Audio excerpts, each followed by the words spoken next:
Since the dawn of civilization, spies of every nation and culture have worked to infiltrate their adversaries and glean the information that will give their side the advantage. The stakes are sky high, the strategies varied and imaginative, and the ultimate sign of success is that no one ever even knew you were there. In each episode, we will explore the moral and ethical gray zones of espionage, where treachery and betrayal go hand in hand with cunning and courage. This is the Spycraft 101 podcast. Welcome to your clandestine classroom. This is episode number 127 of the Spycraft 101 podcast. My guest this week is James B. Stockdale II. Jim has worked in public education for many years, including as an independent school headmaster, a public school district superintendent, and as a distinguished educator for the Pennsylvania Department of Education. He's also the son of U.S. Navy aviator Admiral James B. Stockdale. Admiral Stockdale was shot down over North Vietnam in September 1965 and would go on to spend more than 7 years as a prisoner of war in Hoa Lo Prison, better known as the Hanoi Hilton. While there, not only did he persevere without breaking in the face of torture and interrogation by his captors, but he did something that shouldn't have been possible, and something that was one of America's most closely guarded secrets for decades afterwards. He established covert communications with naval intelligence and the CIA and created a spy ring within the prison itself. I invited Jim onto the podcast to discuss his father's years of imprisonment during the Vietnam War and the espionage network he formed inside the Hanoi Hilton against all odds. But before we dive into this story, I want to say a big thank you to everyone listening who is also supporting me here on Patreon, including Cameron W. and Matthew S. Your monthly contributions there help me keep this podcast going week in and week out.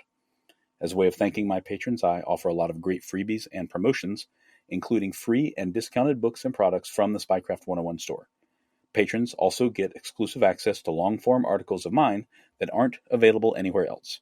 If you haven't signed up for my Patreon yet, but you want to, just click the link in the show notes on whatever podcast platform you're listening to right now. Jim, thank you for joining me today. Absolutely. My pleasure.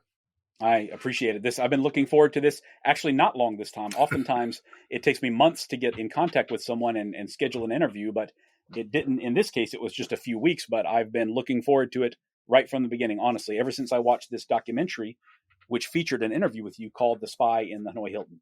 And I was determined to talk to you after that, honestly. So I'm very glad that we were able to get together so quickly.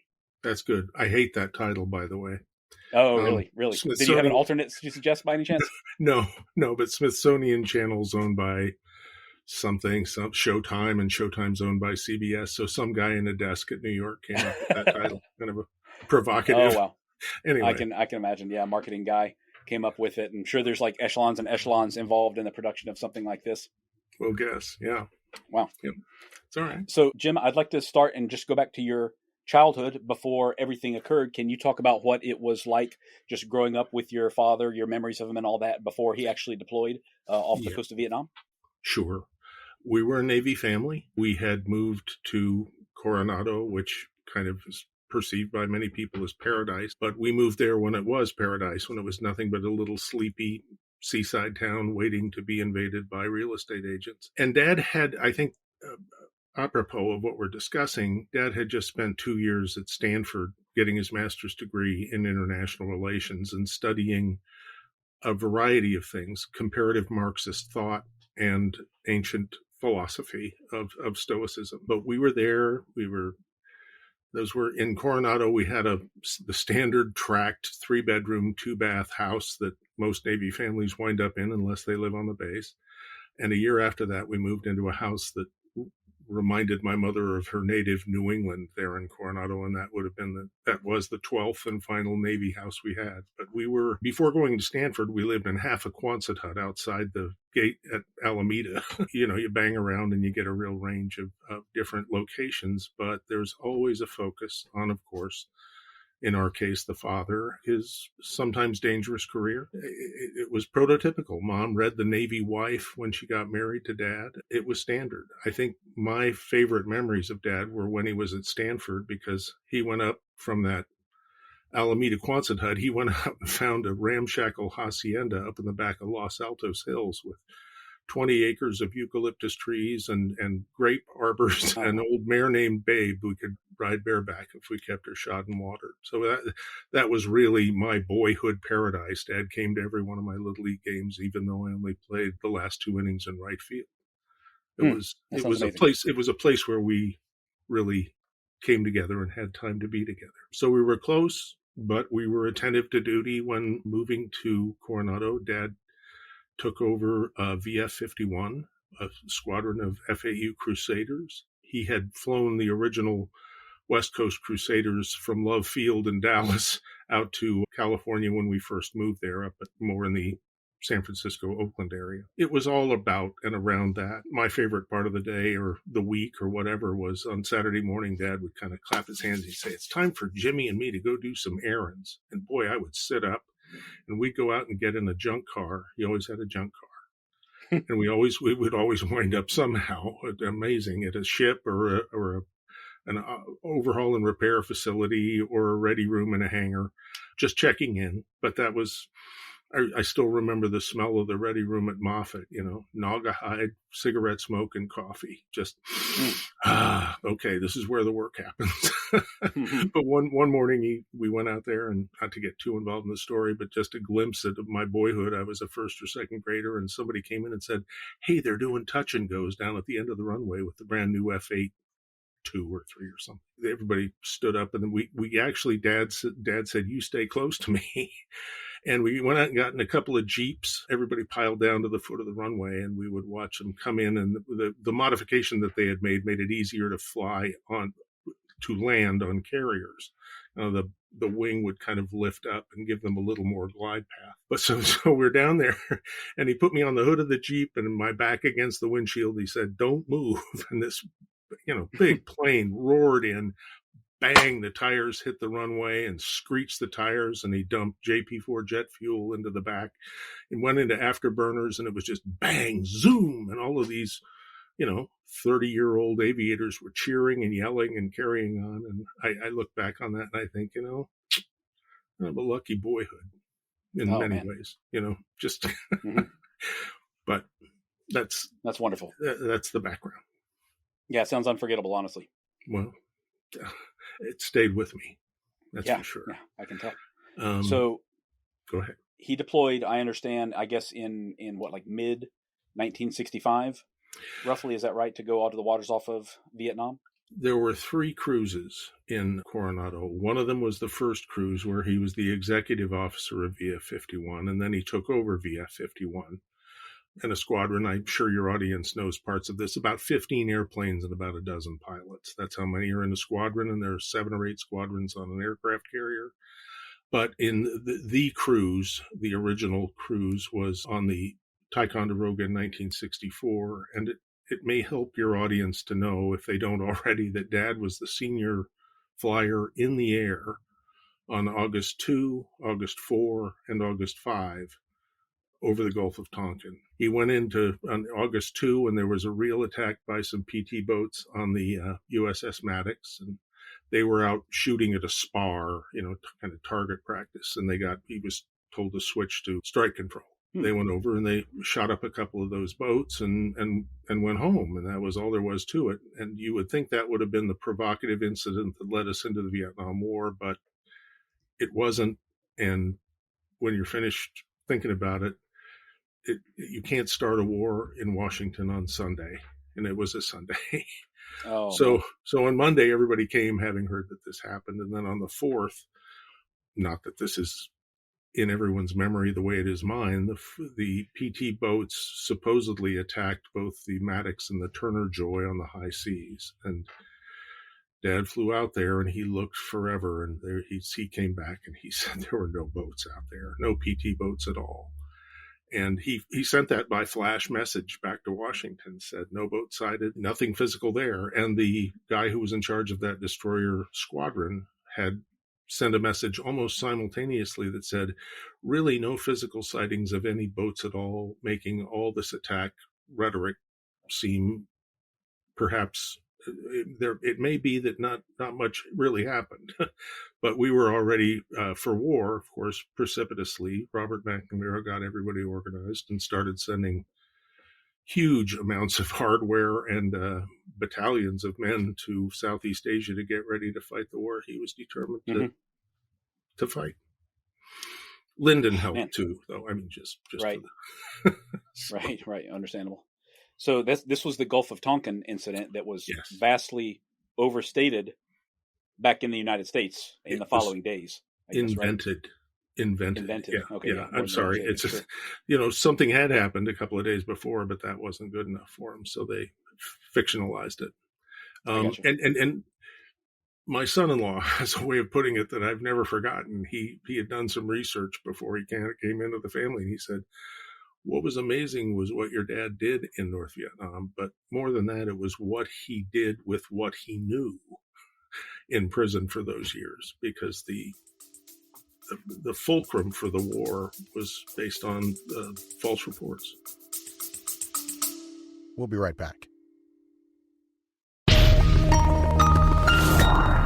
Welcome to High Street Matters, a regular podcast from BIRA, the British Independent Retailers Association.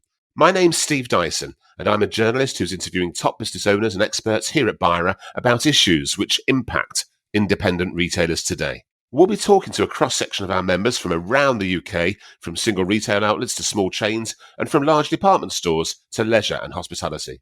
We plan to provide top tips to help businesses stay ahead of the retail curve. High Street Matters. Thanks for listening. Okay, I got you. So not to skip ahead too far, but if he had revealed that information or said it on film, I take it that would have been horribly disastrous for the U.S. perception or the public's perception of the war, which is already bad at that time. Is that correct? And he's under orders in the Navy. I mean, they can't share that secret information. They can't talk about that in public. I mean, Dad did come home. It was very strange. Any Navy people will say this was strange. Dad's father was dying of emphysema in his hometown in Illinois, and Hutch Cooper, who was the captain of the ship, knew Dad and knew he was an only child and had a special relationship with his dad. Hutch arranged for Dad to travel halfway around the world to what turned out to be the funeral of his father. But he got to stop in March Air Force Base in Southern California for about 18 hours. So absolutely unheard of on a 9-month cruise for a Westpac ship. Dad was home in the middle of a cruise, and he called his best friend's mom's best friend, and Bud Salzig, who was a retired captain in the Navy. I couldn't figure out what was going on, and I kind of surreptitiously sneaked. My bedroom was in the basement, and I sneaked up the stairs on the pretense of getting a glass of water or something, but I listened to Dad tell the story. He wanted to tell Mom and the Salzigs the true story of that night, because he was going to go back into what could be dangerous territory, and he wanted at least a few people to know what really had happened. Listening to that as a 13-year-old, I didn't know what a lot of it meant, but I knew what the word lie meant. Later, he and I, and Mom and I, would talk about that. So kind of that's a lot of backdrop. Sorry if some of it's peripheral, but no, that's exactly what we're here for, honestly. So I appreciate that. It's a huge amount of insight into his character and his desire to see the truth prevail no matter what, regardless of consequences. And I know that that's going to come up later on a little bit as well. Fair enough. Yeah. So he went back. You said there were 3 cruises. So when was the last time that you saw him before the actual shoot down occurred? Well, he came back home, and then he took over as a carrier air group commander on the Oriskany. That's kind of the apex for naval aviators who are still flying. And Dad loved to fly. He loved to fly. And he'd work for carrier air group commanders who didn't fly very much and thought of themselves as sort of administrators. But Dad flew every kind of airplane that was on the ship, leading. And he figured it was his job to be with his men, share with them what he knew. And that was the cruise. 2 days before they were to go to R&R in Hong Kong, he was shot out of the sky, parachuted into a little village near Than Hoa. And he was pretty damaged, had broken some bones in his back, and he was sitting, he remembered on a dirt road, and his legs were kind of splayed out in front of him in a V, and he looked over at his left knee, and it was 45-degree bent laterally. So he was pretty well banged up. Huh. From there, he had a 4 or 5 day ride in various vehicles to Hanoi, and he spent the night in one house, and a guy came in with a gun and tried to, very angry at the American pilot that was dropping bombs on their country. But he got to Hanoi okay, and that was the beginning of the 7.5 years. Okay. So when he was parachuting down, was he seen? Like, were they waiting for him when he landed on the ground? I mean, I guess with that knee injury, there's not much chance of evading. He couldn't evade, but he was not in a populated area at first, and the concern was that because of the camp or the national radio that played on speakers in even remote areas of the country, people were whipped into a rage. And when they saw him coming down, they came over, and Dad said it was a bunch of, street punks was kind of what he said, Americanizing it. And he said, those guys will beat the hell out of you. What you really want to see are the Vietnamese officials wearing pith helmets and blowing whistles, because they would clear that crowd out. And the word was out to save these guys, because they were going to be worth their weight in gold. Do you recall, had anybody from that area group, had they already been shot down? Like, were there already prisoners by that time? Did he join other Americans once he made it actually to the prison? He did. Apropos of our work, the second guy to be shot down over North Vietnam was Bob Shoemaker in February of 1965. And Dad was about the 35th shoot down. So there were a lot of guys down, not necessarily in the same locations, but they were all later to converge on the Hilton. so it's called. I actually, not that this makes a difference, but, when Dad got involved awkwardly got involved in politics in 1992, I actually had a reporter call me one night and say, now, is it true that prisoners stayed? Is there really a Hilton hotel in Hanoi? No. Yeah. I said, listen, my friend, please do a little research before you call me back. See ya. Yeah. But it was Hoa Lo is the name of the prison, which means fiery furnace. And it was a French-built prison, and instead of barbed wire, they had shards of champagne bottles stuck in the tops of the walls, broken. It's where they kept many, many civilian prisoners. And in fact, during the first year Dad was in Hoa Lo, there would be these sections where, men and women who had been incarcerated by the Vietnamese courts were also spending time. My gosh. Kind of so what were those first few days like? Did he have any hope of rescue initially, or did he understand that he would be there for quite some time? He thought that while he was being driven up those 4 or 5 days, and of course he first to admit that he was, delirious, but he thought he smelled the sea. And at one point he thought, oh, the reason this is taking so long is they're gonna meet us with a little boat on the shore of the Gulf, and I'll be rescued. And of course, that was just kind of in his mind. But now you pull up to the gate, and it says Maison Centrale over the door, and it's intimidating. And when you go across, there's a moat, a dry moat, to again a double wall around the prison.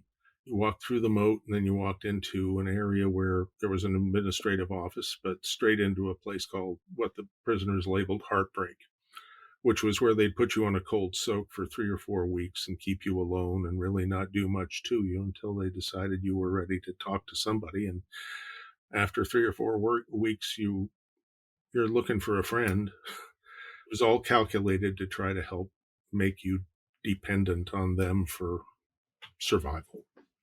Yeah, I see. I guess they had quite a bit of practice at that point already, not just with the other Americans, but with did they treat the Vietnamese the same way?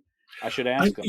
I don't think I really don't know. That's true. I've seen pictures of the Vietnamese, the prisoners, the civilian prisoners in Hoa Lo, and they all wore a kind of a block, like a picture frame around their necks, which was the way they controlled them. They'd just run a rope through all the different picture frames that were around the necks of the prisoners, and then they would, that was a controlled device. I just thought that was kind of interesting. Instead of handcuffs, you just corralled them by the neck. Wow. He said there were also, he said it was strange. There were, at one point he thought there was a family in one of the cells, and they were cooking a little dinner or something like that down the way, and he would smell that and think, wow, that's fascinating.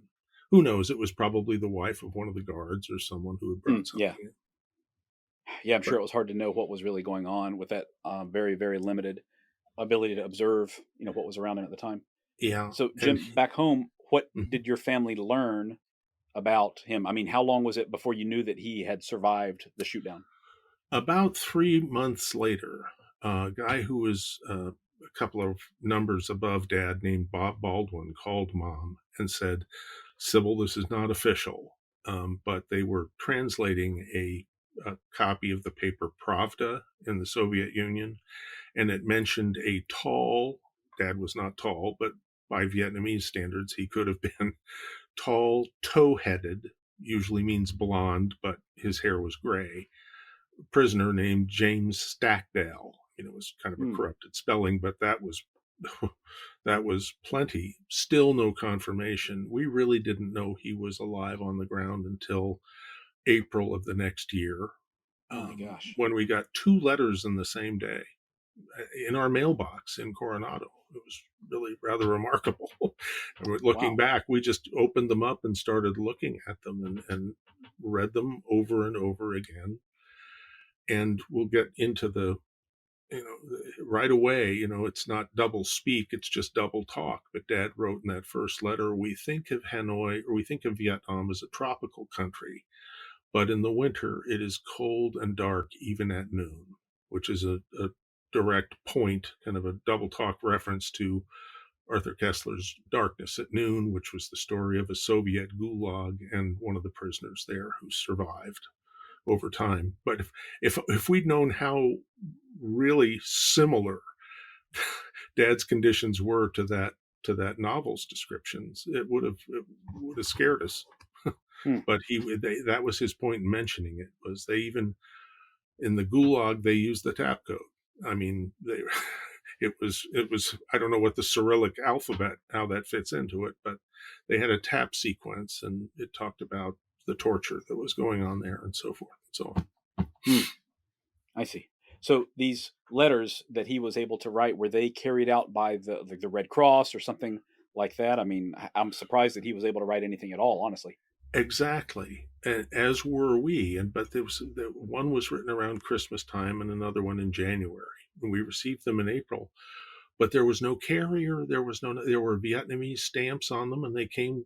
The letter carrier delivered them to us like they were, circulars from the department store or something. I mean, they just went in the mailbox. Sometimes that happened. This was before people were carrying letters back and forth and so forth. It was just wow, wow, Wow. and Absolutely. and that was when Mom followed directions and let naval intelligence know she'd received correspondence, and a couple of guys came over from the San Diego office and looked them over with her and asked her some questions, and that was the beginning of kind of the communication. Um, Okay. So so to your knowledge now anyway, did naval intelligence only learn that he was definitely alive through those two letters, or did they already have indications before then? Oh, and besides the Pravda article, I mean. yeah, I don't know when intelligence decides it's for real. It's hard to say when there's a confirmation, but we knew that they believed something because the two ONI officers came over and they asked Mom to read the letter over, and if there were any sections that seemed not to make sense, they needed to know. So she studied the letters, and of course there were a few places where he referred to people by a first name or a name that from his hometown or something, tell Bobby Tom and so forth and so on. Well, Bobby Tom Jenkins was a kid he grew up with, and that was Harry Jenkins, who had been the CO of VF 63, I think. He was in prison with Dad. There was a way to give them names of people he was communicating with by tap in the prison, but to confirm that they were also there. But that was pretty, it was straightforward enough for ONI, but these were vague references to what was going on. But Mm-hmm. he had to be careful in the letters and not, of course he did. But they were long, front and back on paper that looked prehistoric with a nib pen, and he had the time to write them. And at that point, they weren't on a push for propaganda or anything. So that Hmm. was the first indicator. Okay. So I take it that these letters were reviewed before they were sent. They were reviewed by the North Vietnamese, but was he allowed like unlimited writing privileges or something? I would assume he would be writing all day, every day if he could. Yeah, just, for holidays, things like that. And I don't know what the other day was. There may have been, at the time, I think that certainly Ho Chi Minh and many of the North Vietnamese officials realized that these American flyers were going to have value, but they weren't quite sure how at that point. And they were trying to take care of folks. The regime of pumping for information hadn't been installed yet in most of the prisons. Well, there were only 35, 40 guys there. Um, um, that all kind of came a little later in the same places, but the brutality hadn't started. They were kept in leg irons at night, but nobody nobody was really getting roughed up in what they called a quiz. Oh, okay, okay, okay. That's interesting. I honestly assumed that that would have already been fully in place before he got there, but he was not really being questioned. He was just being held while they worked that out at a higher level, what to do.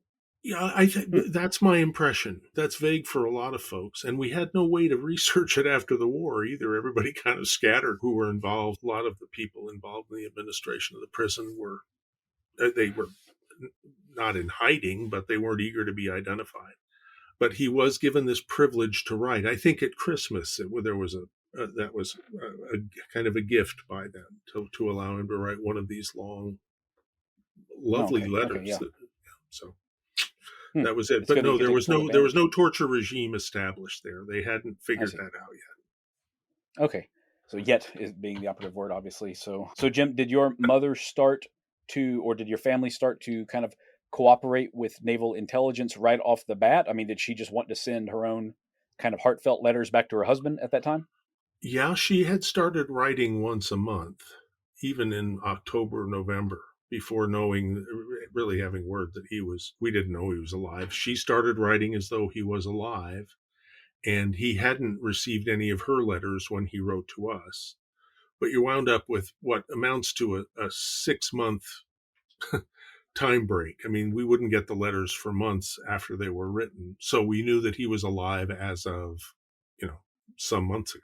But his original problems were medical, Justin, and Hmm. he was spoken to by the camp authority and told that we, in Vietnam we have medical problems and we have political problems. And first we take care of political problems and then we take care of medical problems. So Hmm.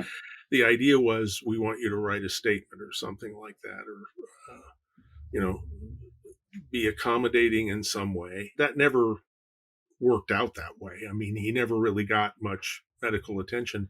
They put a big cast on his leg and a splint. He, of course, anybody who's seen any film of him knows he walked with a stiff leg all of his life because he said he one of the insights he said those leg irons kind of helped me heal. He said because they What? would Wow. force straighten my leg out at night. He said, and it was painful at first, but I realized, he said the human body is an amazing machine. He said, I watched that leg heal and that knee fuse on its own. There were a couple of times as it was healing that he was put in positions where that he was afraid he was going to re-break it or somebody was going to re-break it. And of course, in the torture with the ropes and so forth, his personal torture guard, who, and I have to say this, I'm sorry if it takes time, they only knew the prison personnel by names they gave them because prison guards wore no rank or insignia and you weren't permitted to know their names. And his torture guard was a guy someone had labeled Pig Eye because he had kind of a dead eye on one side. Hmm. But Pig Eye, in wrapping the ropes and so forth and so on, Dad said he was very deliberate, but he was very careful about that knee, and which sounds incongruous, Huh. but he knew it, somehow he knew breaking that knee again would just send it would that would not be productive in terms of providing a written statement or a confession. That would Yeah. just send everybody back to the Dad. They'd call the doctor, to try to keep him alive. Hmm. But But that never happened because Big Eye was Dad said he was compact. He was like a gymnast. At one point, much, much later in the prison experience, he helped Big Eye repair a door that was, Oh, wow. one sunny afternoon, there they were. He said, he kind of looked down at my leg and he said, sorry. I mean, there was a moment there where they were kind of simpatico after the torture stopped. So, yeah, they form a bond of some sort after so much time spent together, I guess. Yeah. And there was Dad he said there was respect there. Dad was a very hard and tough resistor, and Pig I'd seen a lot of guys in that situation, and most of them started to cry like a baby. And Dad did eventually, but I think Pig Eye respected his toughness and the toughness of several other guys that endured that stuff. So, but naval intelligence was involved from the jump, and after they had reviewed the letters and interviewed Mom, and Mom's a bright woman, Mom got a call from a guy named Bob Burrows, who was in charge of the ONI office in the Pentagon. And Bob invited Mom to come to Washington after a while to sit down and talk about things. That was the trip where Mom bumped into Lorraine Shoemaker, who was the wife of the guy Bob, who was shot down in February. And Elaine Shoemaker said, yes, those are the people in Washington that they don't want us to talk about. And that was kind of her introduction into this sort of world of secrecy and communication. So with naval intelligence involved, did they have anything specific that they wanted to convey to him right from the start? I guess they were very starved for information about him and the other prisoners as well. But how do you get that through the system? Yeah, well, they wanted to make contact. And the original, when I say tap code, do I need to describe what that is? Probably I do. I've heard of it, yeah, but please do. Okay, no, you take the alphabet and you put it in a 5x5 box. And there are different ways to include or exclude because there are 26 letters, but C would also be K. And by tapping the row and the column of the letter, you could one at a time communicate letters, and they got very good at this and very speedy at it. They could go through walls and tap with their fingernails, and guys would listen with their ceramic cups up against the wall and so forth. And it became the default, from what I know, it became the default communication system for Americans in prison. When you watch somebody who's done that for years do it, it's kind of an amazing thing because they're tapping almost indecipherably, but then somebody else across the room would say, okay, that's a K, that's an L, that's an M, okay, keep going. We'll get the message out here. We'll get it straight. The call up was something that the Vietnamese couldn't mimic, and it was shaving a haircut, and the guy on the other end would go 2 bits. And the Vietnamese tried to mimic that, but it would kind of go something like this. Would go, there'd be this sort of attempt at making it, but they didn't have that sort of natural. There was a rhythmic sense to it that when the Americans who were used to shaving a haircut 2 bits, boom, boom, boom. I mean, that would happen right away, and they'd get on the wall and start trying to communicate and learning the names of other prisoners. They right away started to create a network and know who was there and who was not. Okay. Just even under the best of circumstances, that's incredibly time consuming, I can imagine, but they also had nothing but time on their hands. Right. And they started, if you wanted to teach a guy the tap code and he was inexperienced, you started simply by saying 1 tap is A, 2 taps are B, 3 taps are, and that would take days. I mean, to try to teach someone something in that format because gosh. Anyway, but you're right. They had nothing but time. And as long as they were left alone to try to figure it out, they could.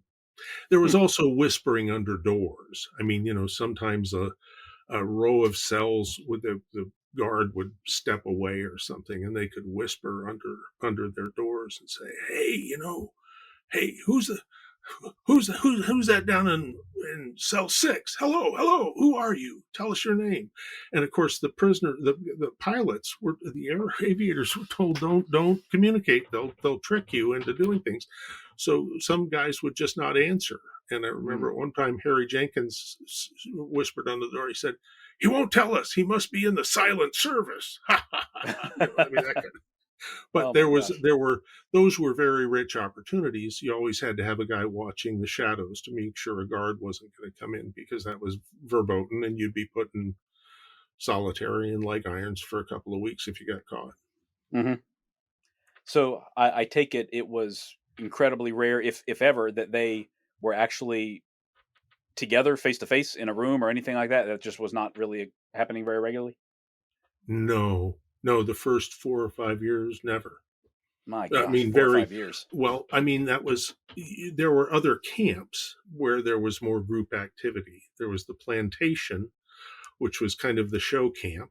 And that's not really fair because that wasn't a holiday, but that's where they kept the prisoners. That John McCain was in the plantation, where they would, when they wanted people to be depicted as healthy prisoners, the setting was the plantation. And then there was the zoo. There were about 12 different prisons and sometimes they just run out of room and they'd have to open up a warehouse or something, but they'd keep them separated. That was the standard procedure. Okay. Gosh, that's got to be, even knowing that you're around, just not seeing a fellow American in that kind of circumstance. It's hard to imagine, really. It's hard to imagine the stress that those guys were under. But so many of them endured so much of that and more. Well, they did. And after coming home, they conducted an informal survey among those who had been there for more than 5 years.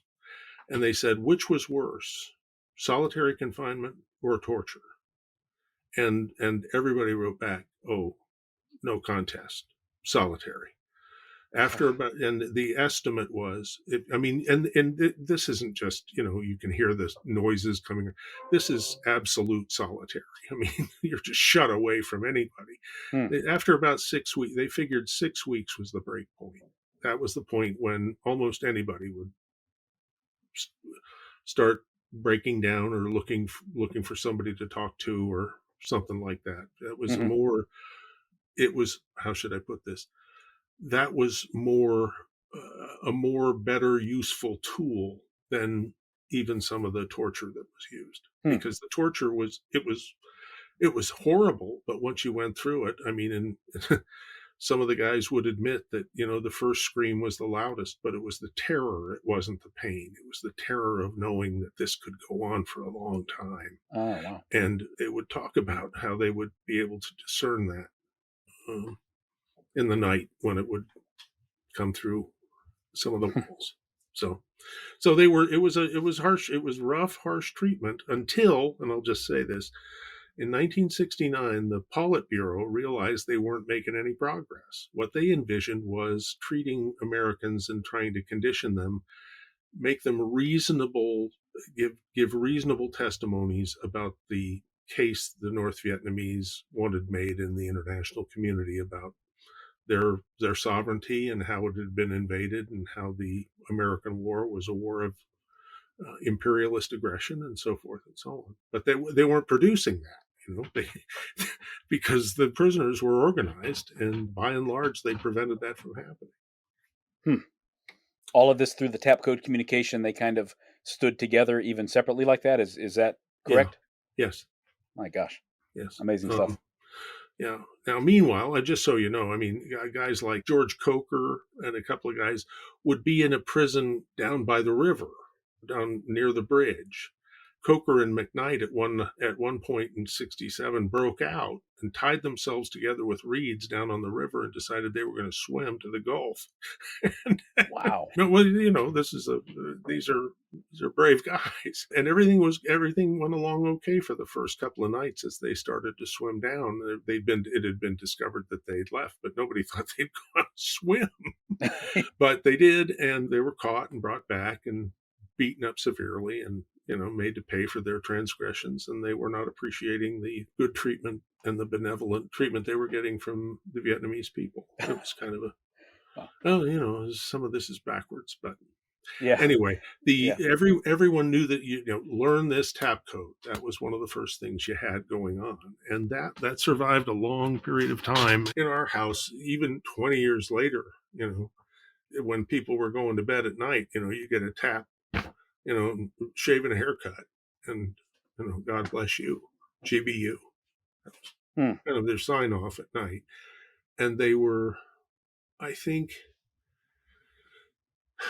these were tough, trained guys.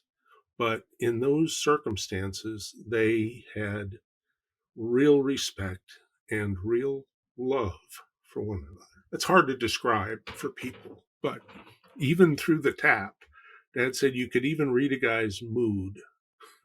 You could tell when he was downcast just by the way he was tapping.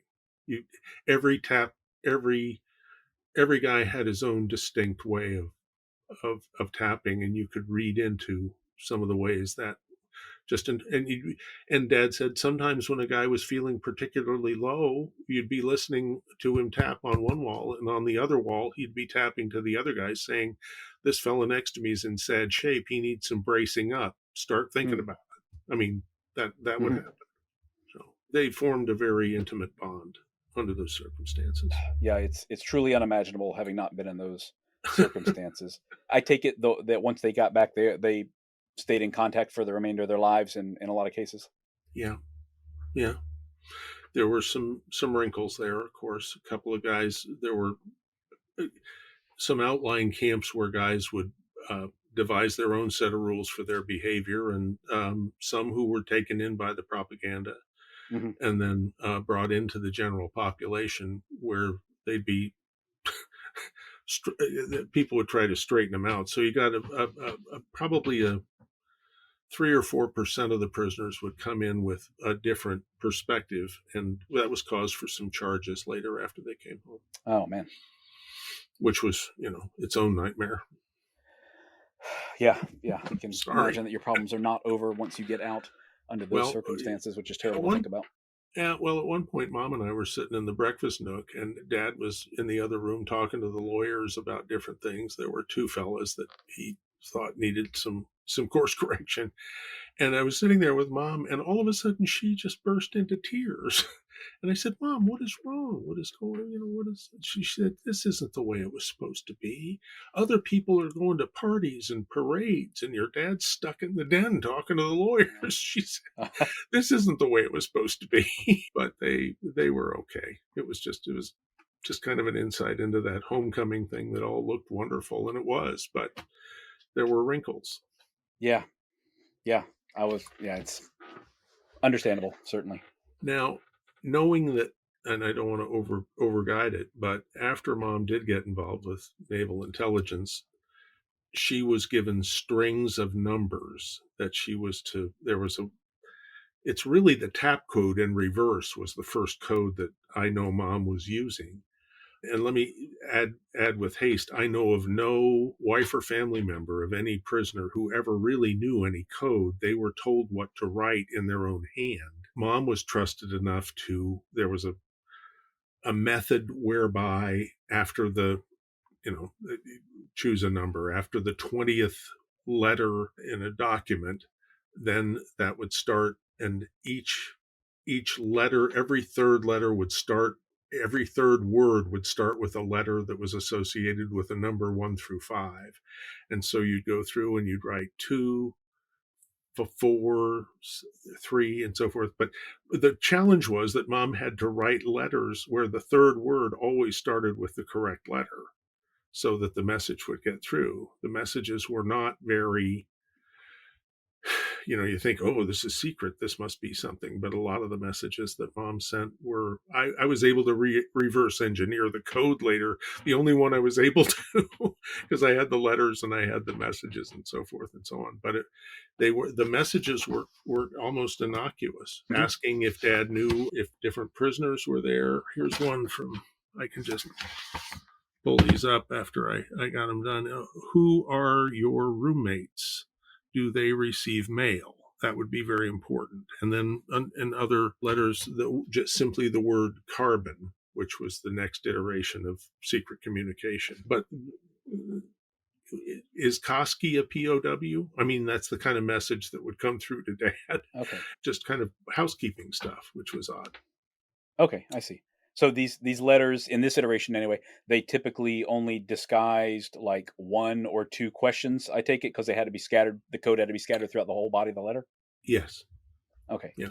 I see. And your mom had a huge role in deciding what to write. Then she wasn't just given a script to write in her handwriting. Is that correct?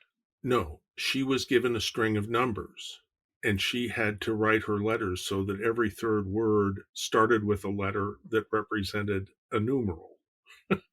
Mm. Bob Burroughs would give her, they called it her, I've got some correspondence from him too, where he says, I've sent you your October string, which would be a string of numbers. And then she knew how to use the key so that the letter that represented a number would always be right. But it was tricky. She'd have to think through so that she could start that third word with the appropriate letter. Hmm. But she never knew what it said. Oh, wow. Like a double blind kind of thing. Huh. Exactly. Amazing. Intentionally. Yeah, it's certainly sensible, but that's a huge amount of responsibility put on her shoulders, for her husband. And she's also like, oh, well, we can't tell you this. That's unfortunate. It was very, and to give you I don't know if these examples are helpful at all, but Mom was living in Coronado with a lot of other aviators' wives. And at one point, one of the wives received word that her husband had been shot down and killed. And there's a whole protocol for that where the insurance kicks in, and there's a whole declaration of KIA and so forth and so on. And in one of Dad's later letters, he reported that the fellow who had been reported killed was in fact in prison and performing admirably. And Mom checked with ONI, and they said, you absolutely cannot tell her that her husband's alive. I mean, this got kind of, it got awkward when it got close. That's the only way I know how to put it. My gosh. Keeping that from the family. Like that, I do understand where they're coming from. Like how else could they have, learned that information other than potentially the, letters going back and forth. But my gosh. Yeah. What a horrible sort of calculus to make. Well, yeah. And, it wasn't unusual for wives to get that word and then try to carry on with their lives. And there were some tough circumstances that evolved from needing to keep things secret, of course. I'll bet. So, and as your audience probably knows, Justin, the mechanism for continuous communication over long periods of time when you're dealing with codes and methods and so forth is you're always working on the next method. You're always working on the next code, the next way to sneak a message out. And after the tap code kind of interpolation with the numbers came the carbon paper. And that was what you saw depicted in the reenactment we talked about earlier. They had a kind of, people of a certain age like me remember when we used to have something called NCR forms. There were no carbon required forms, and you'd press down hard on the top piece of paper, and there'd be other pieces of paper underneath it where it would copy. And at the toy factory, some of the intelligence agencies had worked it out so that if you pressed hard on the piece of paper, it would in fact convey a message invisibly until it was laced with blacklight or some chemical solution or something. So a carbon paper meant you can use this letter and put it crosswise on the letter that they can see and write messages that we'll be able to depict that will rise out of that paper when it's soaked or put under certain light and so forth and so on. So that was the second iteration of communication home. Okay. So there's the standard visible horizontal left to right writing, and then once it's soaked, there's some vertical up and down kind of secret message there. Is that correct? Right. Well, almost like just turning it sideways. Okay. So it wouldn't get confused. So you wouldn't wind up with letters under letters and so forth and so on. You just turn it sideways and write. Dad, at one point, the message Mom got was experts in torture, 18 to 20 hours a day. Those here are, and Dad just started writing names of guys. And I've since, met up with 3 or 4 guys who say, I really happy. I later found out that my wife found out that I was alive because your dad wrote my name. in carbon on this, on a message. So, but everybody was trying to look out for everybody else in the prison system. Yeah, what incredible circumstances there. So, Jim, once this new iteration was put into effect, how did they notify your dad, or how did he learn what the next iteration would be? Was it just through a series of previously coded letters like, hey, watch for something new, or something like that? Well, yeah, that was the reenactment in the film, was the actual delivery of the letter. Mom wrote a letter. It's kind of an interesting, if you bear with me and edit at will. But Mom wrote a long letter to Dad, and a part of the letter said, "What a surprise we had yesterday when your mother showed up from her home in Illinois and wanted to visit the Pacific. She thought she would take a swim and got in and had a good soak." Well, Mabel Stockdale would no more impulsively jump on a plane and fly to California than fly to the moon. And she had a conspicuous apprehension about seawater. So her husband joined, or her little boy joined the Navy, of course. But there was a picture of a woman, and I've got a copy of the picture that they used, and it didn't look. And Dad said right in front of the Vietnamese when they handed it to him, he said, "That's not my mother." But there was so much else going on that he got back to his cell, and he was kind of despondent. He said, "What in the world is happening?" And on the back of the picture was written, I really love a good soak." And Dad thought, what is this? And he threw it in. They had, basically paint cans, rusty paint cans were their toilets. He put it in his bucket, and he thought that because that was the only moisture available at the time, and he tried to soak it to see if the picture had any special properties, and he got really disgusted, and he pulled it out of there after half an hour and tossed it on the cement bunk. And he said, "I saw the corners start to peel." And under the photograph was several layers of paper that he could peel off, and the message that was written under the picture said, "The paper that the letter that accompanies this picture is written on is carbon paper. Here's how you use it." So he got a picture that he had to soak to peel that gave him instructions on how to use the carbon paper. That process was replicated a couple of times. My gosh. With a couple of guys. So that is such an ingenious but also such a risky move, I think, to take things to the next iteration, like you mentioned. And thank God he was persistent with it and figured it out. Yeah. Well, I mean, he realized this was going to be a long stay. One of the things that he carried with him from Stanford was a knowledge and awareness about communist methodology. And there was no reason in the world for them to hurry up and finish this war. They had, in fact, I think the North Vietnamese benefited from sort of toying with the Americans in some ways during the war, because that was more destructive to the morale of the American military than almost anything else. That said, all of the many, many sacrifices made by family members, it's just devastating. But you have to wonder how did they sort of snared us into staying for so long, and that was really pretty destructive to our self-respect as a country, I think. Yeah, it's absolutely amazing the levels of damage that they were willing to accept in order to hurt us in sort of an indirect way as well. Like, they didn't have any bombers that were ever going to reach the East Coast, the West Coast, anything like that, but they could hurt us in other ways. Yes. Yeah. When you started to study things later, you realized that was a possibility. So I don't, whether it was a strategy or a tactic or not, I don't know, but that's the way it felt a lot of the time. And, 7.5 years, I was in high school and college during those years, and they were not tender times. They were not easygoing times on the college campuses. Yeah. Oh my gosh. Yeah. I bet you saw some things and heard some things that really had you gritting your teeth. Yeah.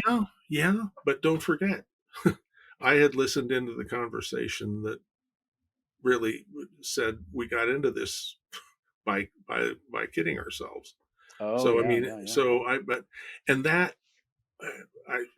not that my story has any merit at all, but there are times when people say, said years later, well, why didn't you broadcast that? Why didn't you talk about the illegitimacy of the war? Why weren't you quiet? I said, because that'd be one sure way to get Dad pinned down and hurt badly. Yeah. So knowing what little I knew, and I didn't know much, but I will say that after I was working in an iron foundry at one point, and Mom would work on letters at night. This was in her native Connecticut in the summer. She would fall asleep as she was encrypting the letters, and I would come in after the graveyard shift, and I'd collect the papers and put them on her side table. But I mean, it was obvious that there was some sort of deep encryption going on. Bob Burroughs actually, Mom said, I'm worried about Jimmy, which was, of course, me. I'm worried about Jimmy because he knows all this is going on and they're implementing the draft. And Bob Burroughs turned around and handed her a draft card that classified me as 2A, which was sole surviving son, and I was excluded from the draft. Oh man. And she said, I said, well, I didn't ask for this. And she said, no. She said, everybody knows you didn't ask for it. She said, it's just that it doesn't make any sense for you to be in the military at this point. And that was true. I mean, that would have been a real tricky conflict to navigate. Yeah, man, that's hard to imagine. So, I mean, with your dad in North Vietnam and you hypothetically or potentially, deployed to South Vietnam. Sir. My gosh. Right. Yes, sir, Sergeant. I'm happy to be here. So, right. I mean, right. But let me tell you a story. So that was just non-productive. I mean, that was the level of my involvement, which was just as a member of the family who was, again, straightening up papers. Mom fell asleep trying to code. But that was too much to know at the time. So you were pretty well aware, although you were never briefed or read on or anything like that. You knew what was going on under the roof of the family home? Yeah. Kind of? Okay. Yeah. No, I was never read in on anything. No, I was just support for Mom. And to give her that, I mean, she fell apart at one point in 1970. She decided she was going to move to Washington to be closer to the legislators and the Pentagon. And turned out that the legislators in the Pentagon were perfectly happy with her 3,000 miles away. She fell into a deep, deep depression while there and had been given by her family pediatrician. I later was dismayed to discover when I came home for Thanksgiving that she'd been given some antidepressant stuff that was not doing her any good. It was, oh man, unexpected side effects. Those were the days of the mother's little helper pills. Oh, wow.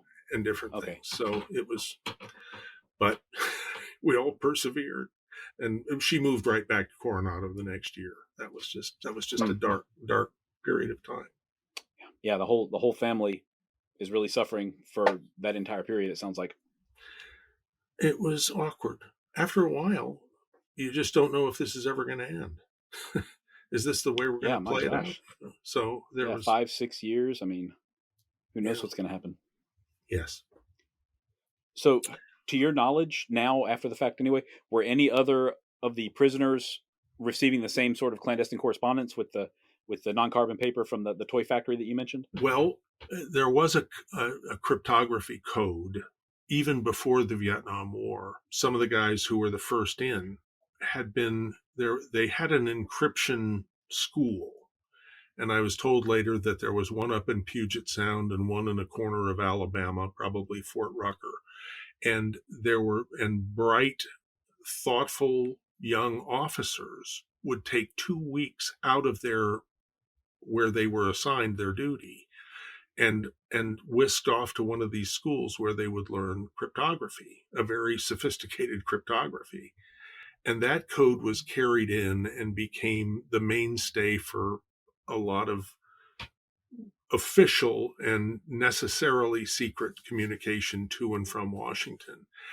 And there was because only the idea was that if you have a few guys in the prison that know this code, they can communicate. And that worked out pretty well. Bob Shoemaker was one of those. He told me the story one time about how he was flying for a squadron somewhere in the Northeast or something like that. And he got a call and he almost got in trouble with his his boss because he'd been gone for 2 weeks and the boss didn't know about it. They were getting ready to write him up. And he said, because they couldn't talk about what they were learning or what they went for. But having that kind of organization in advance to teach potentially captured, I mean, it was pretty far-sighted that a certain percentage of our population at risk, as they call them, should know this code in case. And that code went on to become, after the torture regime was over, in 69 and with the advent of 1970, instead of trying to separate everyone with the new regime of semi-humanitarian treatment, they brought all the prisoners together in a separate section of Hoa Lo in what the prisoners called Camp Unity. So all of the prisoners were in one space in the middle of Hanoi. And they were living, instead of being in, two to a room on a cement bunk with leg irons and feeding machines, all of a sudden they were in rooms that were larger with 15 or 20 bunks adjacent, and they were all together. Now, at that point, Dad and others organized and trained other people in the prison in the code. And they started sending messages to Washington, and they'd have 10 guys write page 1 of the message. They'd have 10 guys write page 2 of the message, 10 guys write page 3 of the message, and this encrypted message. And then if one of the 10 of any of the pages got through, naval intelligence would sit down and analyze what they were telling them about treatment or who was there or that kind of thing. So Dad and Howie Rutledge and Harry Jenkins and a number of guys organized that, and they organized that became the way to communicate was to train more, which got awkward because some guys got trained and others did not. But they had to do that in order to get messages out. And meanwhile, things were shifting around with the traffic that was incoming to Hanoi with different devices and so forth. People would get a box of candy or something like that, and they'd bite in, and there would be a kind of a hard thing, and they'd crack that open, and there'd be a note in there or something. So that kind of stuff happened. Okay, so things are really ramping up then, it sounds like. Yeah, there was a lot of communication and a lot of social talk about the communication, because some people were trusted with this code, and some, for whatever reason, they had to decide on a percentage of guys that could know this cryptography before. And then before they came home, they were all briefed, never compromise that code, which caused, and Justin, just so you know, which caused a number of guys, after they saw the film you describe in 2015, I got a lot of pushback on that from prisoners who I'd known for a long time. Really? Yeah, they were indignant about it. And I said, listen, that's, the CIA, we had the assistant director of the CIA there saying that these methods and so forth were no longer in use, but that didn't matter. They had sworn secrecy, and I had somehow offended some of them by sharing what very little I knew conceptually. This was about the most closely guarded secret in American intelligence at the time, wasn't it? It was. I actually had, at one of the school districts where I was the superintendent, an elementary principal, and Tara's husband worked for the FBI.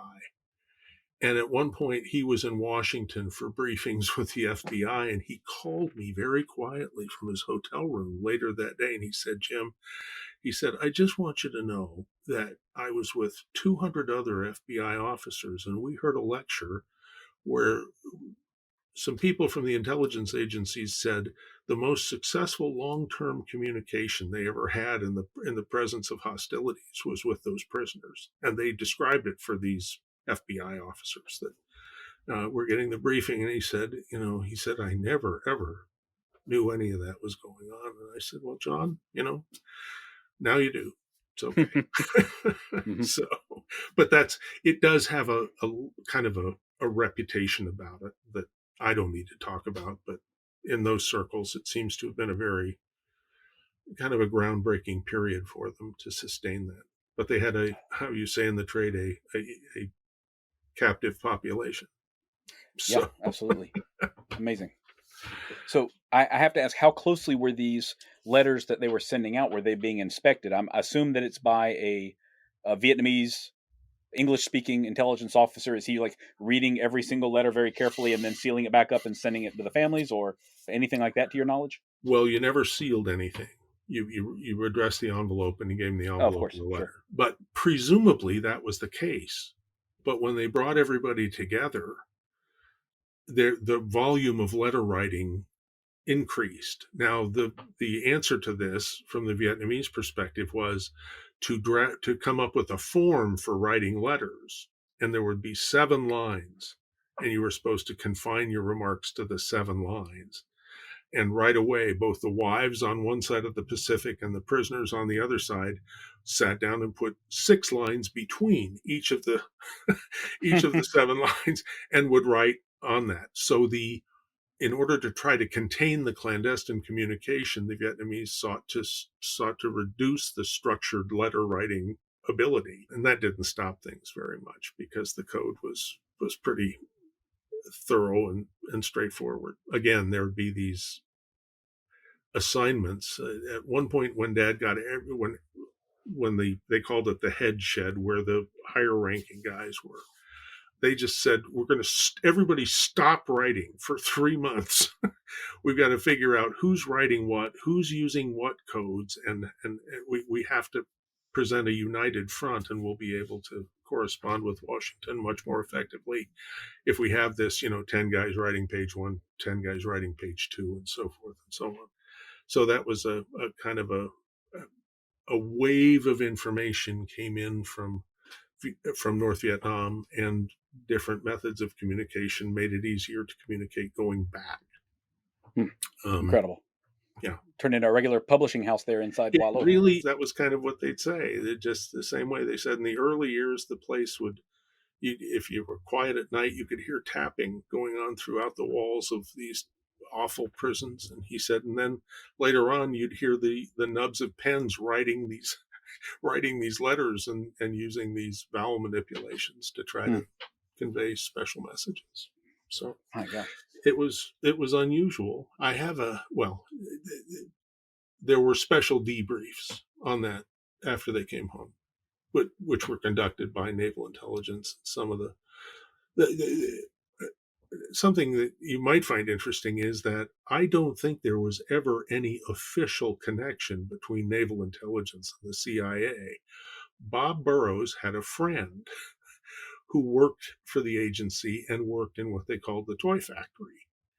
And they were engaged socially, and Bob felt at liberty to tell this guy, they're both in the same business, what the challenges were. And the fellow in the toy factory would do his regular duties all during the day, but then he would come back at night and work on these projects for the prisoners. Nobody at the CIA was aware that these two guys were kind of collaborating to invent these communication systems. It was really kind of a story of, a relationship that a lot of prisoners and their families appreciated later. It was a very real gesture of goodwill in otherwise cold-hearted Washington. I'll bet. I was just going to ask you that, actually, how much of this was like a joint operation, and it sounds like it almost was not at all, except for this one incredible, talented volunteer. And he then, as time went on, he was able to share with others. He had a comfort level, but it was never officially sanctioned, as far as I know. I don't think there was ever any memorandum of understanding that went between any offices. These were just guys who were working to help out. And I always thought that was amazing. I've met a couple of them, and I've thanked them. So, interesting. Yeah, that's fantastic. And honestly, knowing how bureaucracies work just in general, the idea that he might have to come clean at some point, hey, I've actually been working on a project for another organization using your resources in the after hours, that's not going to be viewed well in most circumstances. Right. No, that's a no-no, right? I don't know if there were any discoveries or anything, but my heart tells me that if somebody did poke around and discover something, all they would have to do is ask, and if he explained what it was, they'd say, keep on going. That's Yeah, okay. yeah. Keep at it. That's part of the business. Mm-hmm. Yeah, well, I mean, it certainly worked. They had tremendous effect working together like that, even if it was unofficially. And Jim, I wanted to ask you, right, the documentary you talked about, it actually opens with this incredible story about the involvement of these SR-71 pilots. Can you tell me when and how that occurred exactly? Exactly when, no, but yeah, that was during the Nixon administration, and he ordered those. I mean, I think the president at the time was the only one who could order those planes to do anything.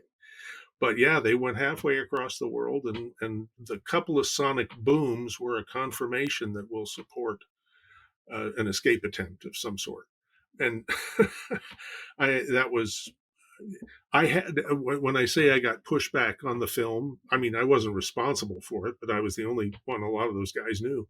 They said that never happened, and then after a time, other guys would say, "Yeah, that did happen. That did Oh man. happen." And and the other one was were the tiny submarines off the coast. One of the reasons the film got made was because Mike Mullen, who would later be the chief of naval operations and the chairman of the Joint Chiefs, one of his classmates at Annapolis was a SEAL and working in these clandestine circles.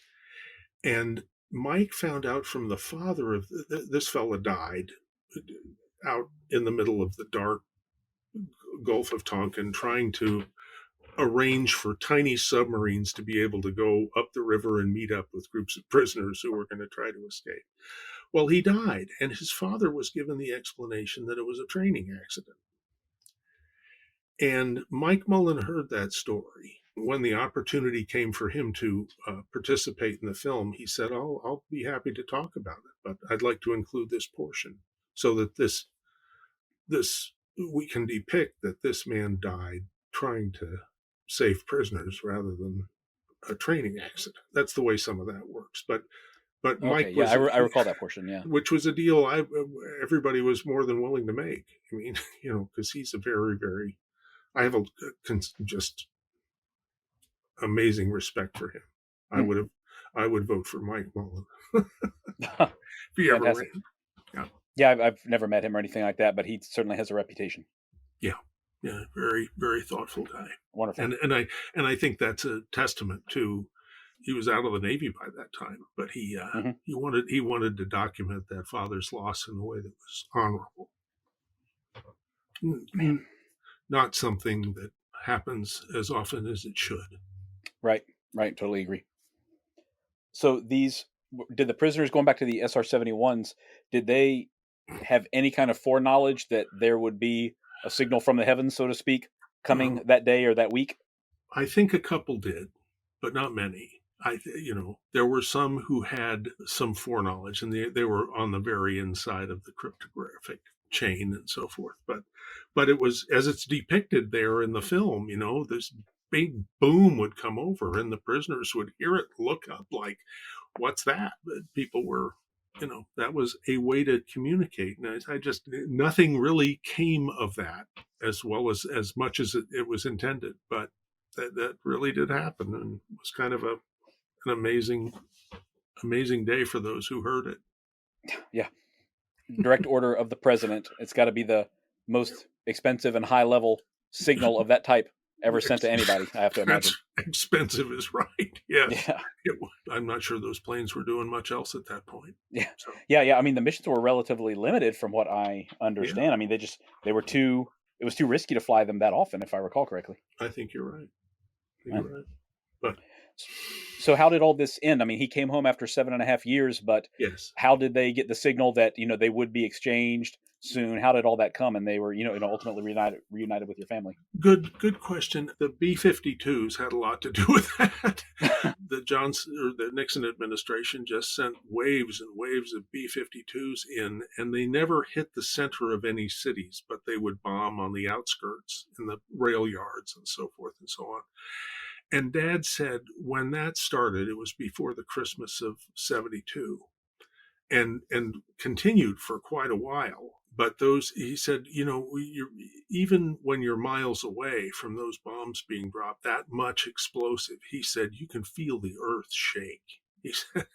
He said, and the guards, he said, when the guards would come in to talk to or to order us about, he said, you could see there was fear in their eyes. He said this was a message that was conveyed with sufficient brutality to get people's attention. Then, so the prisoners had this idea, and then there were some gestures of kindness that would come through. There'd be this accommodation, and some of the fellows who had been involved in the torture regime were invited back to the prison to have kind of these make-up conversations. Like, there was too much animus. I mean, nobody was buying into anybody saying, we hope you'll remember that we were at war and we were all desperate. But that didn't go very far with those prisoners. So they were happy to line up and get ready and go. But there was always the apprehension, Dad said, up until the point where we were lined up in a room and they'd given us a bag to carry. He said we were all hesitant and doubtful, but they got on those planes, came home. There was a kind of a little quirk in the middle of that because the medical folks wanted to keep the prisoners in the Philippines for 2 weeks to conduct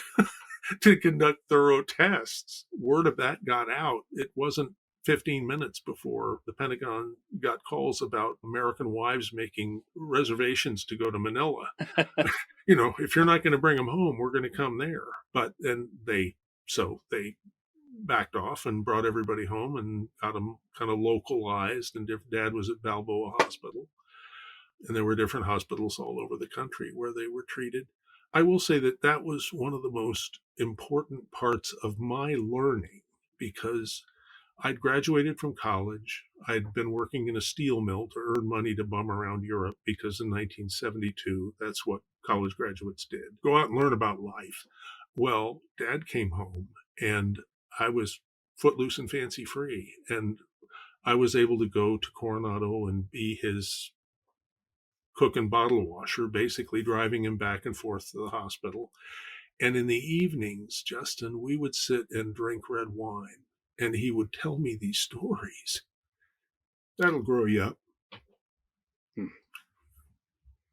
I shared this with Porter Halibert, who was a prisoner, still living, still a friend, wonderful friend. But Porter was a North Carolinian, and in order to put him through his paces, the North Vietnamese told him he was going to get a roommate. And their idea of making this difficult for him was his roommate was a very injured Black American Air Force pilot named Fred Cherry. And somehow the Vietnamese had worked it out so this would be a real test for this. And Porter and Fred, Porter helped nurture Fred back to health, and they remained lifelong friends.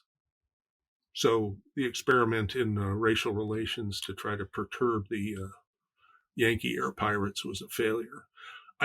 When Dad told me that story, it was the first night he just cried.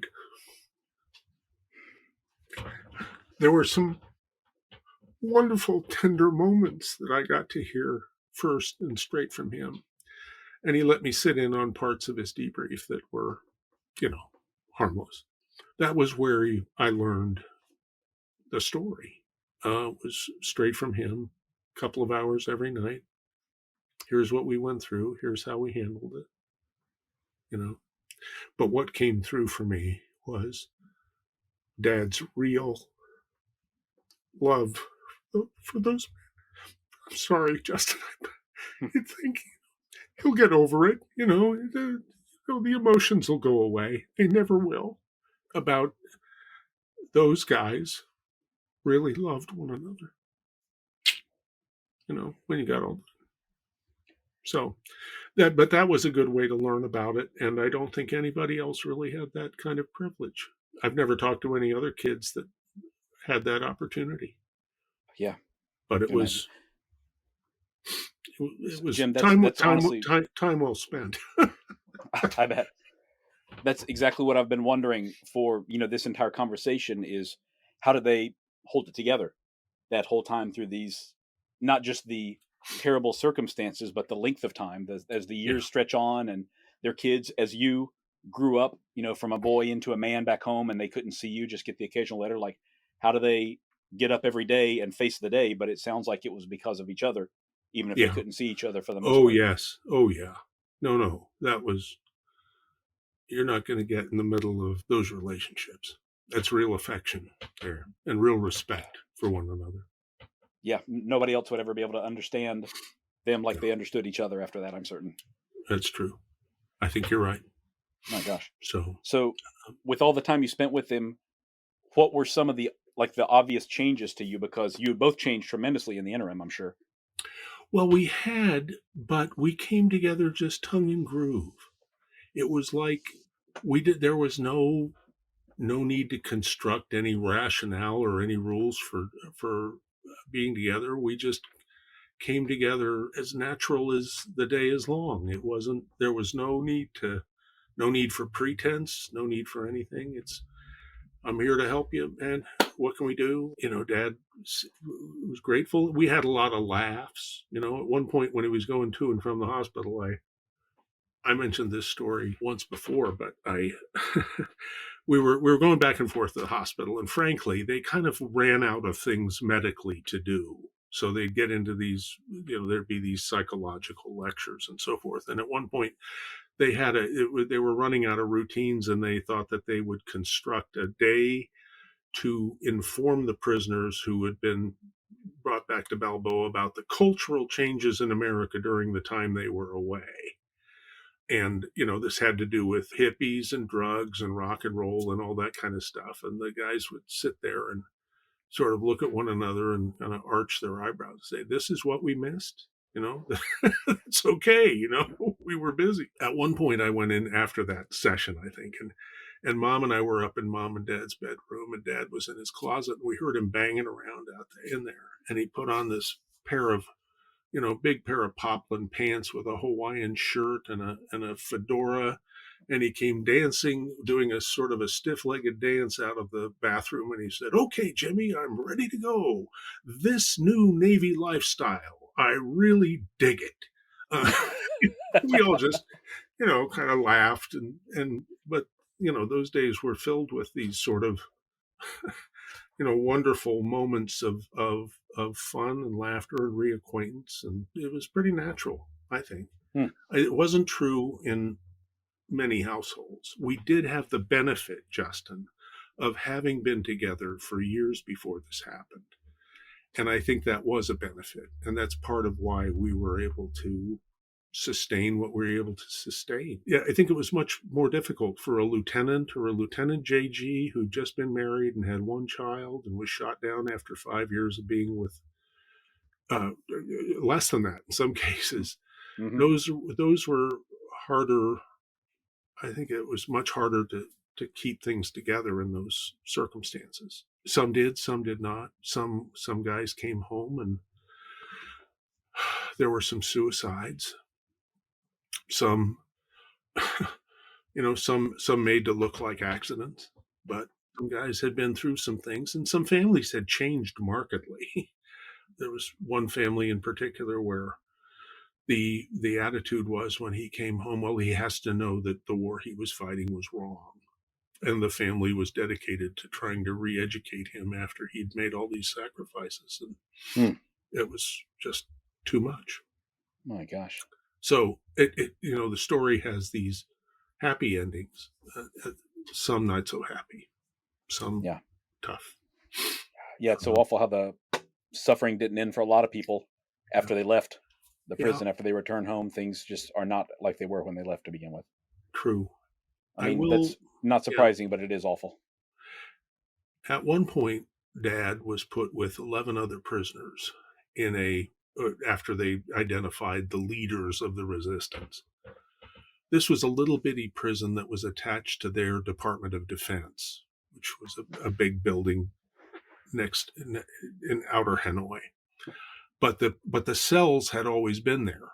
This compound of cells with leg irons and so forth and so on, attached to the Department of Defense, if you can believe that. And Dad said at one point, I mean, this was they called it Alcatraz, and this was for the hard nuts.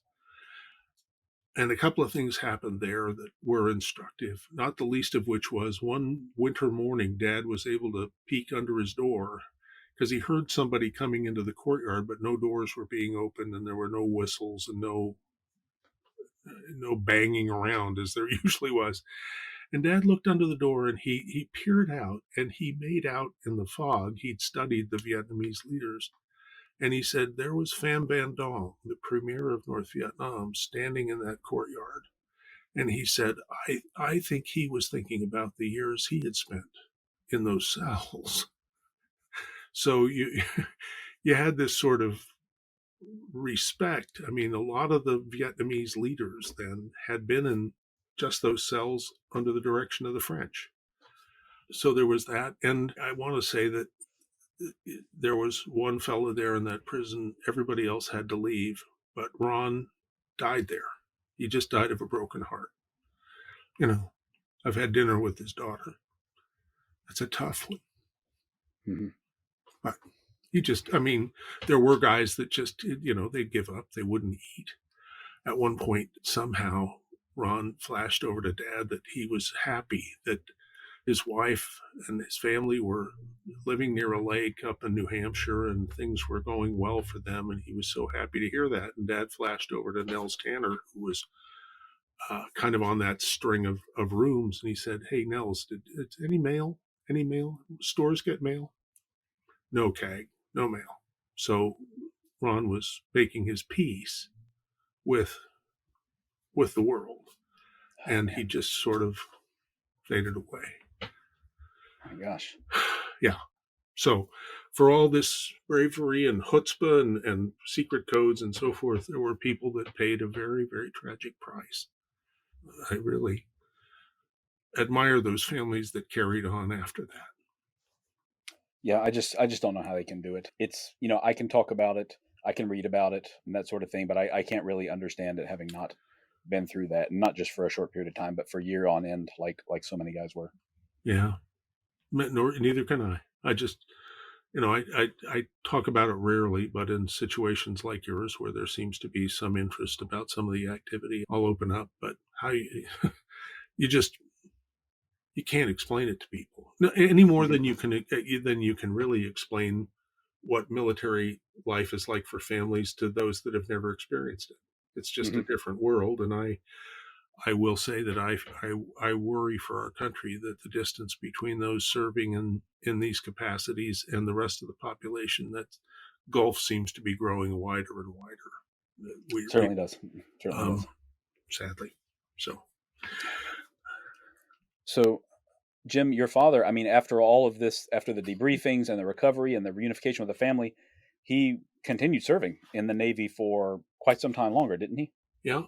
He retired as the president of the Naval War College, where he'd undertaken to build this course. Went off for an ill-fated few months as the president of the Citadel, which is a different story.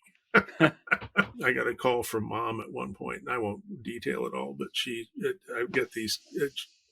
It was late at night, and she said, "Jimmy, you've got to get."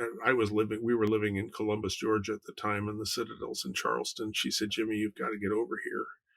Your father has rented a U-Haul truck, and he's backed it up on the porch of the president's house, and he's putting our furniture in it."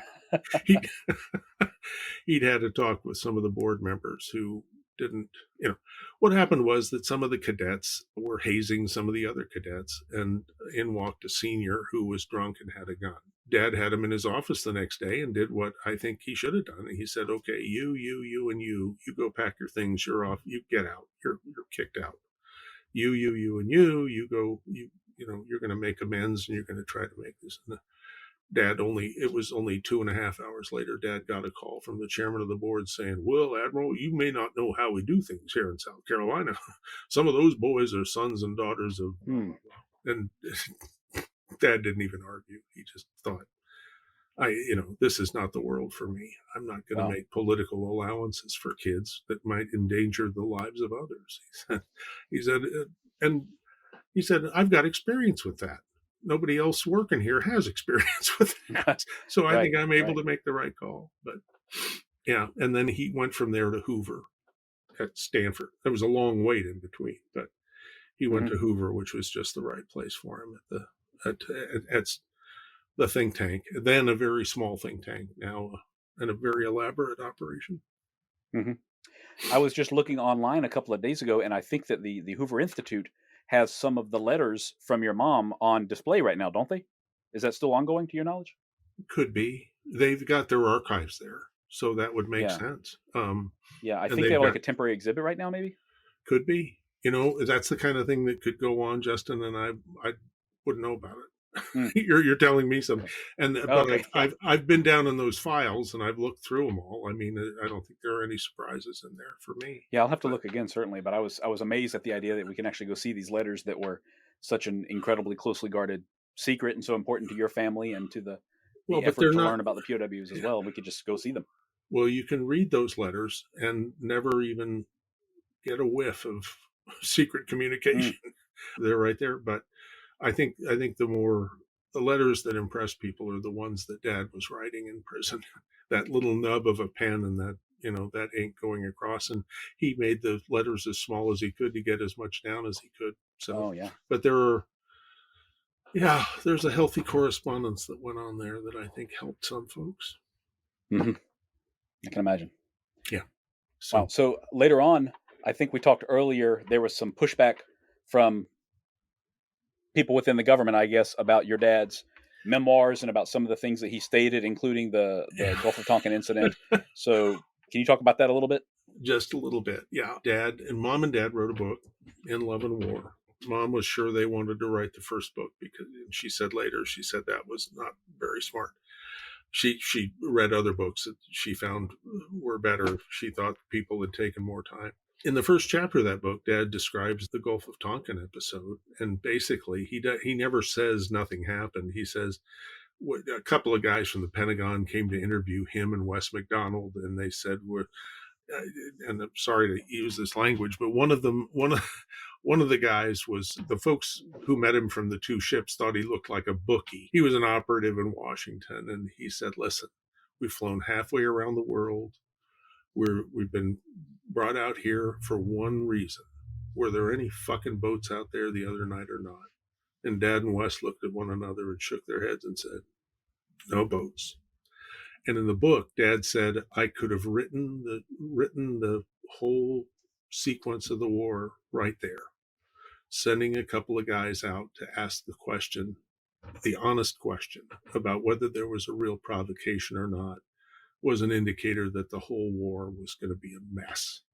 Mm. Then when they wrote that in the book, and I think this is what you're looking to, there was upheaval in bureaucratic Washington that someone who was actually on the scene had the temerity to tell the truth about that night, because people's careers had been staked on the viability and validity of that provocation. The fact is that the next day, Dad led the raid that was supposedly a, a retribution for that attack on the high seas. And Ho Chi Minh could have stood up in Baodin Square after that attack and said, "A day that will live in infamy." I mean, the story writes itself Oh man. because Yeah. there Yeah. was just as much expectation and provocation involved in that attack as there had been in Pearl Harbor. It was mind blowing how the bureaucrats in Washington wanted this war. And when you read the history, it's hard for me to read, but it's obvious that they were orchestrating this for months ahead of time. And that night provided them with an opportunity to make enough stuff up that they could launch attacks. And we were committed. After the fifth, hey, young Lieutenant JG named Sather, his plane was shot down and he was killed. And up north, Ev Alvarez had bailed out over Port Waloot while making a run from the Constellation. So they had one man dead and they had one man who was in prison there. And I'm not sure it ever crossed their minds that would lock us into that war. Mm. Because once you get guys on the ground in the north and they're in prison, you're stuck. I Yeah. hope we Yeah. remember that, because you're stuck. I mean, but people, the bureaucracy in Washington when he wrote that truth literally rose up, and Dad left me a calendar on which he'd kept the dates and times of the calls, and it culminated with William Casey as the director of the CIA saying to Dad that he thought he was going to recall him to active duty for the express purpose of court-martialing. And Dad simply said, I really just don't think you want to do that, and I don't think you can. He said, I've got too many people that know the right side of this story, and I don't think you want to get into a situation where I'm punished for telling the truth 20 years after the fact. I think the American people deserve to know when we're right and when we're not. And that night, we were not Man, oh man. right. So, What a right. guy. Well, the torture never stops. That's my motto for it. I mean, Yeah. if you're not going to be curled up in a ball in a prison in an archaic, terrible situation, the boys and girls in Washington have a different way to help you feel even worse. Mm. Well, I have to imagine that those threats were a little bit empty because there was probably not much they could do to him that had not already been done to him by others And at that point. no, it was an expression of indignation, and the threats were supposed to, make you sit up and say, well, what can I do to make it up to you? Well, that was not going to come from Jim Stockdale. he knew too well what had happened. So My God.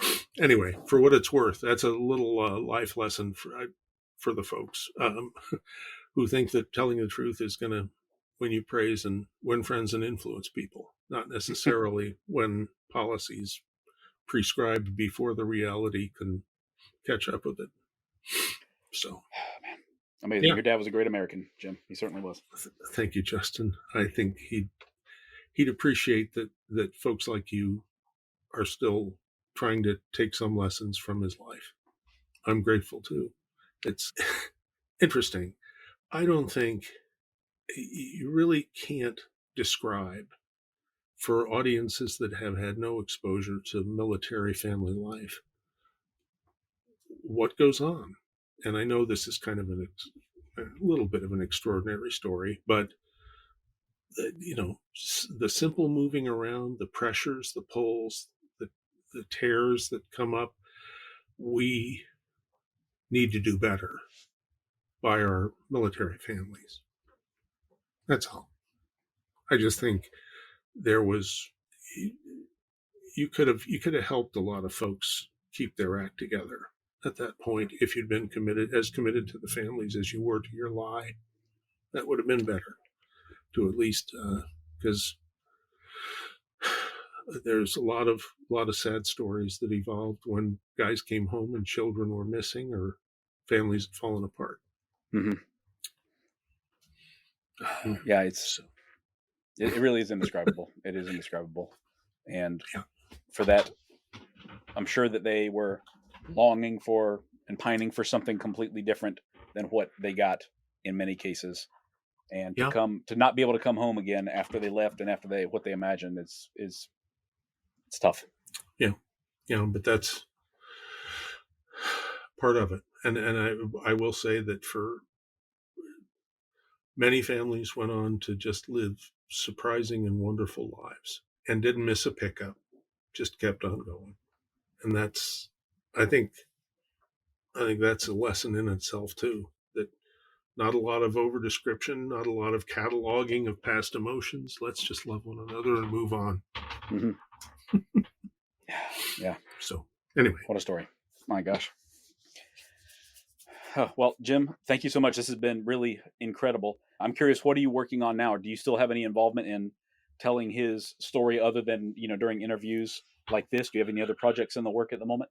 Well, I mentioned the Naval Academy. There is a large statue of Dad on the Naval Academy grounds, and a previously unnamed, it's the Stockdale Center for Ethical Leadership on the Naval Academy. And I spent time there working with some of the midshipmen and some of the instructors. They're curious about Dad and who he was other than what they read in books.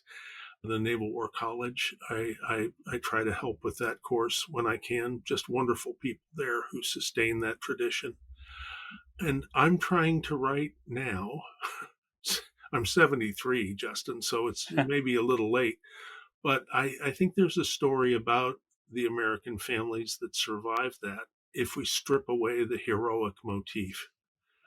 Those guys, they shrug off that hero label. They were just doing what they were doing. Most of the descriptions and the narratives about the stories of those families extol virtue and have happy endings. There's a counter narrative there about what it does to the families that endure it. So I'm trying to write about that, but that's kind of tough to get down.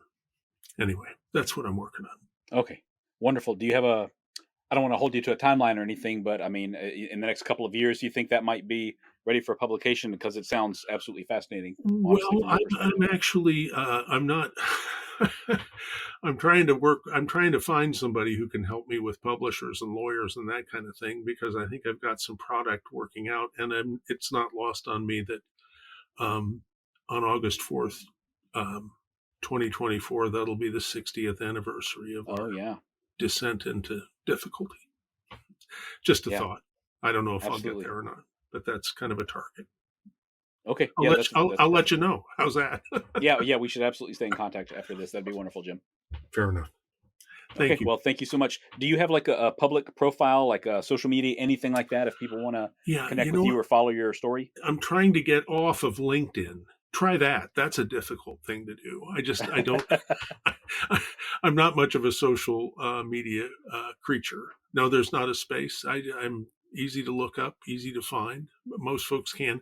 I do have a site that I started some years ago, jimstockdale.com. But all I've gotten to publish on that are my childhood memories of mom and dad. Every once in a while, I'll get a lovely letter from someone who's logged onto that, and they say, "Where's the rest of the story?" And I wish I had the talent and the ability to put something up that's different and helpful. We'll see what happens. Okay, wonderful. Yeah, I'll check it out myself. JimStockdale.com. Well, Jim, thanks a lot. This has been incredibly illuminating and emotional as well, and it's just a stunning story about you and your whole family, and I really appreciate you taking the time to tell it to us today. Thanks, Justin. All right, take care. Pleasure. Bye. If you're interested in more of Spycraft 101, look for my page on Instagram at Spycraft 101. You can also find more great articles on my website, spycraft101.com. Thank you all for listening, and I hope you'll stick around because there's lots more to come. Disclaimer. This podcast is for entertainment purposes only. The stories and statements expressed herein are experiences and opinions. They may not reflect the views of the host or the production studio. It's okay if you disagree with our content. No piece of media is right for everyone.